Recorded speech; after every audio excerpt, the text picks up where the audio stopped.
This week is Rosh Chodesh Av, meaning that it is the new month of Av.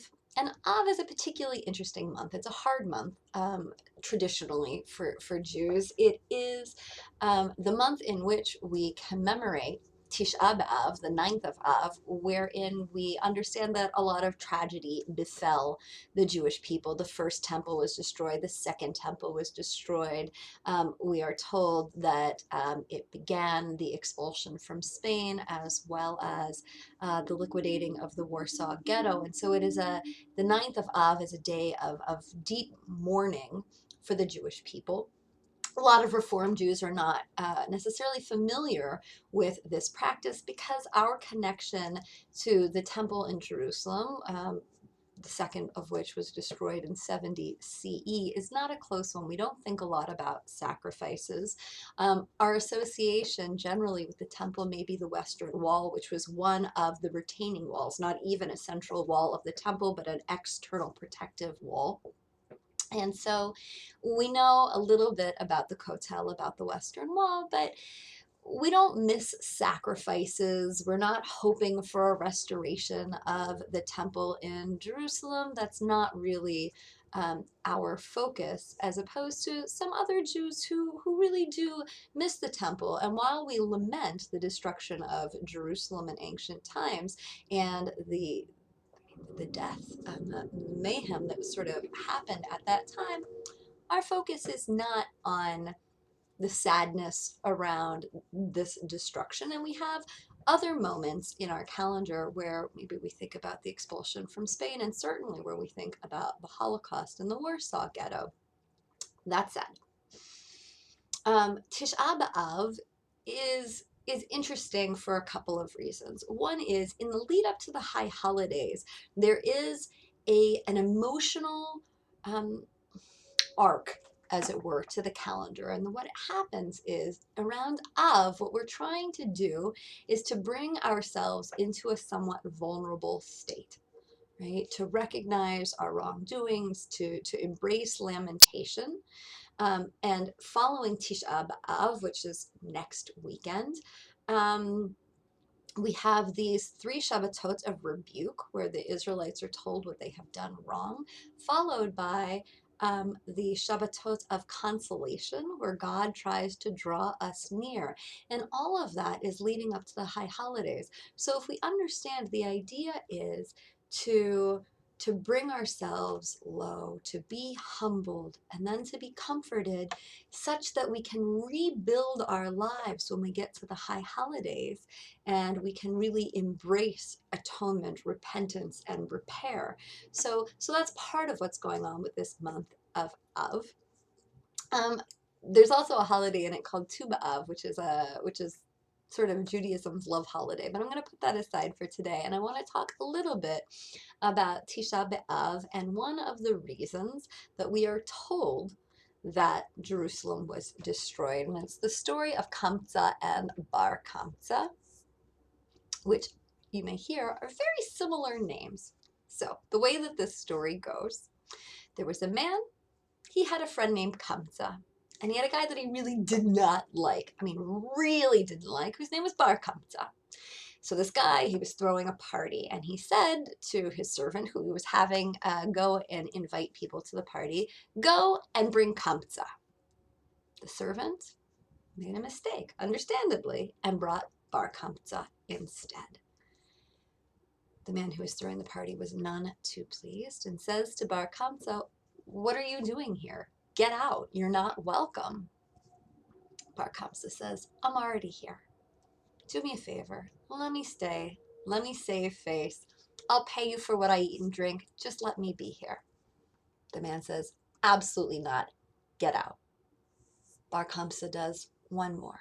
"I'll pay for the whole party. Just let me stay." No. And he threw him out.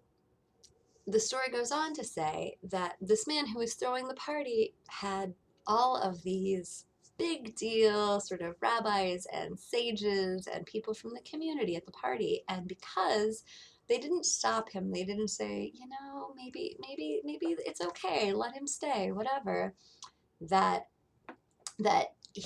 this man, Bar Kamsa, saw these people and said, they're complicit in my embarrassment.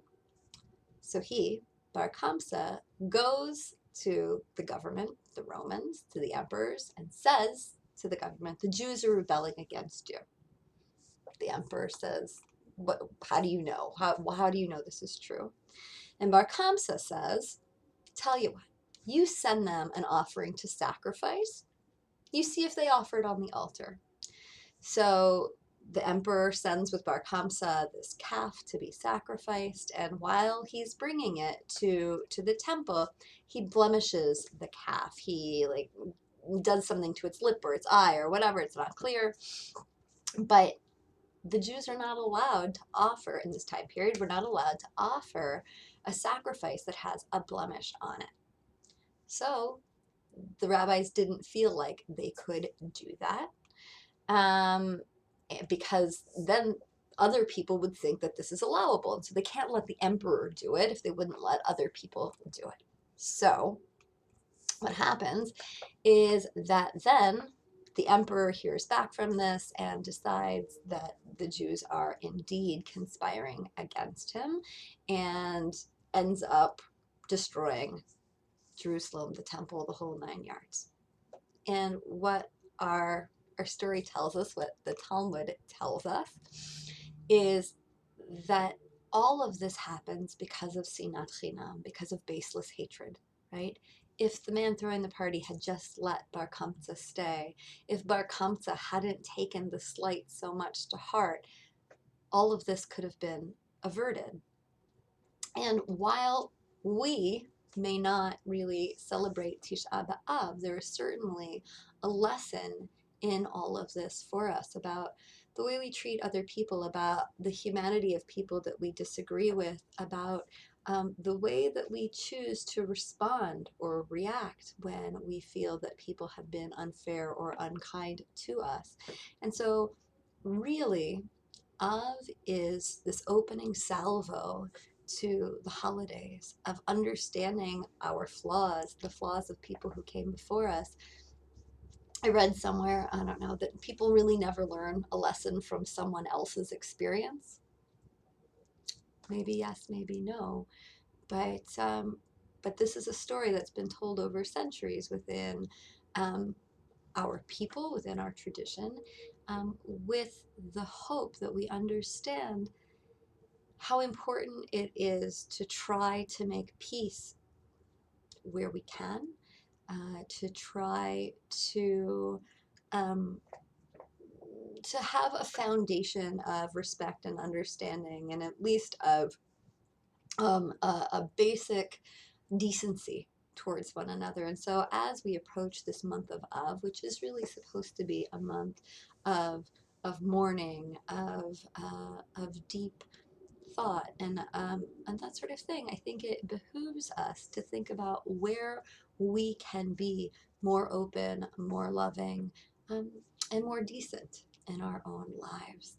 So I used to have a cantor who, when we got to Tisha B'Av, his line was "Good grief," right? Because you don't really say Happy Tisha B'Av, so good grief.